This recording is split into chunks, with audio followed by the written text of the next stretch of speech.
you, Faber. How are you? Nice to meet you. Lovely to see you. Love to see we're you. going to have a conversation today about minerals in general, because when we come to these shows, the sheer diversity of what you see is pretty amazing. From the most expensive minerals to the cheapest minerals, big, small localities, colour.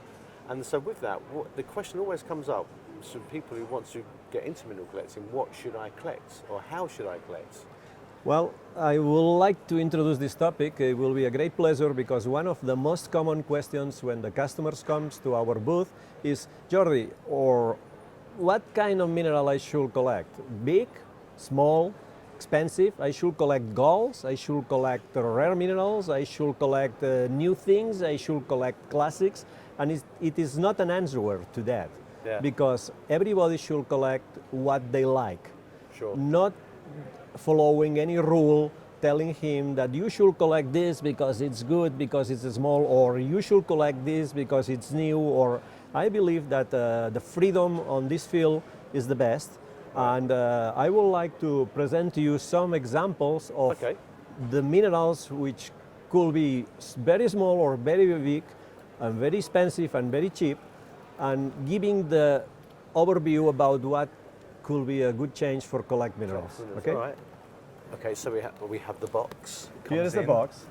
Let me start with the smaller one. That's really small. Oh wow! Look at this. This is a grandidierite. Grandidierite. Gemmy. Crystal.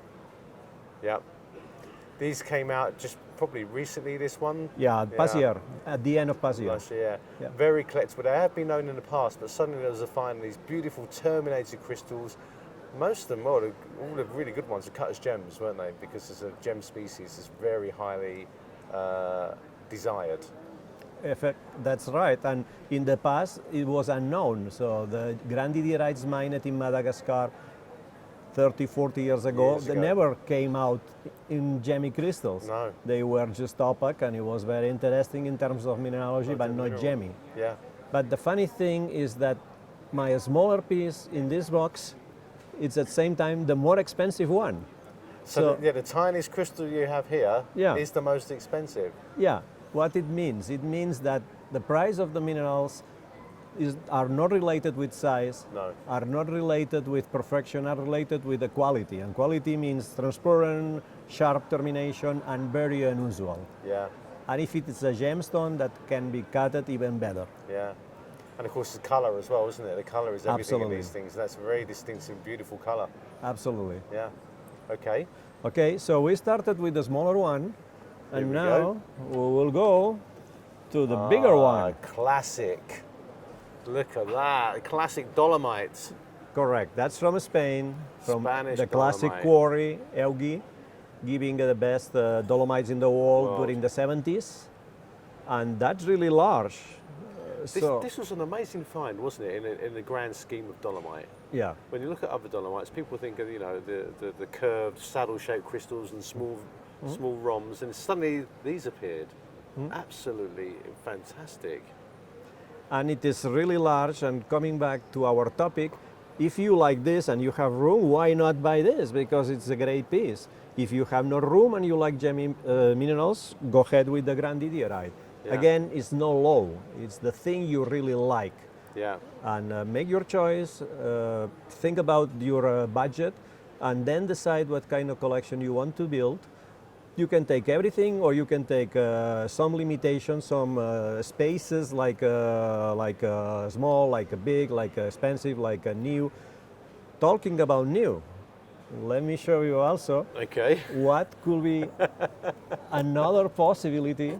It's something that many people are looking on shows, new things. New finds, new unusual finds, yeah. These are calcites, pure calcites, proved after analysis. They are not pseudomorph of anything else, just calcite. Calcite. And following a style named Kanonspath in German. Kanonspar in German, in German, coming out in the past from San Andreasberg, long time ago. Yeah, yeah. And everybody believed that the Kanonspath type, pseudo-hexagonal, will be a kind of signature from San Andreasberg. And in fact, in Morocco, is coming out something exactly the same the same, morphology, yeah? but different geology. Geology, You can see totally. the epidot, Yeah. and What's amazing here, though, is these have got hollow, aren't they? So they do look Yeah. like cannons. Here is the hexagonal hollow crystal here.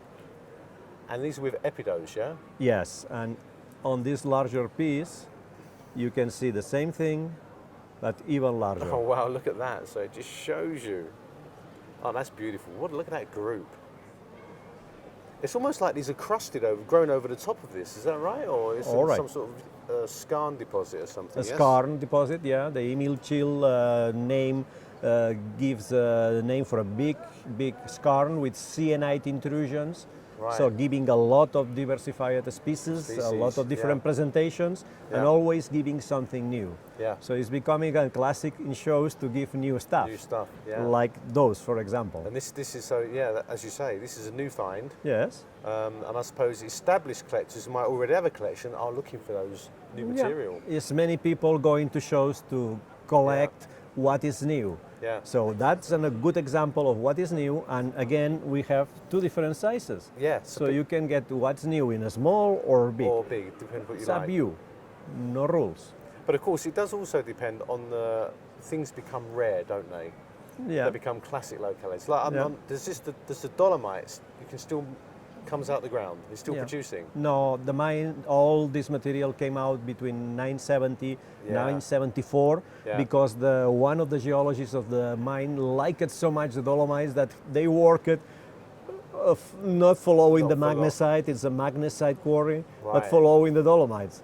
Unfortunately, he passed away very young, and then the dolomite comes out, but not with the quality of this piece, with uglier crystals or not so transparent or translucent. Wow. And now the quarry is done, it's rehealed, and it's nothing to do with. We will not see probably from this quarry more dolomites. Anymore. And like I think those. what's interesting to me is that on this show I've been chatting to some of the dealers who also collect, but they collect things like miniatures Yeah. and thumbnails. They want the perfect Yeah. representation of the species. Why not? Yeah. They can collect grandidierite. Grandidierite, yeah. Or they might see a specimen like that and say, far too big, but I want the perfect Yeah. ROM Yeah. sitting on matrix. So it's a treasure hunt for everybody. It's according countries too. Spanish and Italian people love huge things. Yeah, Bigger is better. yeah. Japanese people collect most of them just Tiny thumbnails perfection. because they have not much room in their homes. Yeah. So this is also a reason, because if you have plenty of space in your home, then you can put in your showcase a piece like this. But if the piece is bigger than your home, of course you can do it. That's right. That's the reason why the Japanese people living in the big cities, they are forced to buy small pieces because they have not too much room to display it. Yeah, and we can't end this conversation without looking at prices. Oh. Because, as you come to the show now, we've seen prices in the hundreds of thousands, and I think some of the younger collectors might think that it might not be a hobby for them, but of course it is, because when you actually look around, you can find great specimens still that are affordable. Well, again, this is a perfect example. It's something nice with the epidot. This is a piece about 100 euros, $100 maybe. Yeah. And this is not really expensive. So young collectors having their eyes open on big shows like Munich show, they can find things that they can like it, and that can stay well in an important collection, Yeah, because this is a absolutely. a not bad piece, a classic, and not so expensive. So Yeah. they are room to find things that they can feel well with, Yeah. and without spending too much money.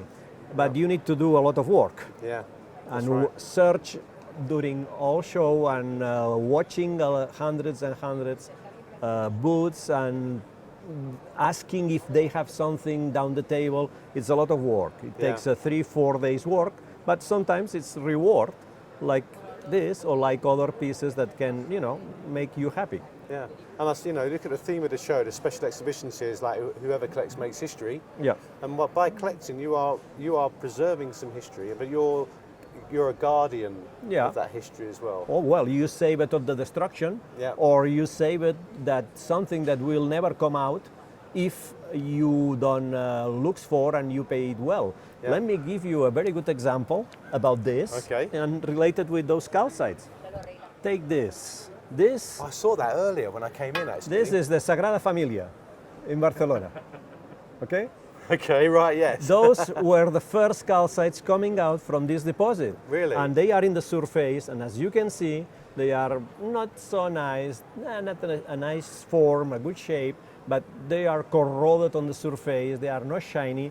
It's not the same quality like And this. these came out later. More fresh. More fresh, yeah. This is deeper digging.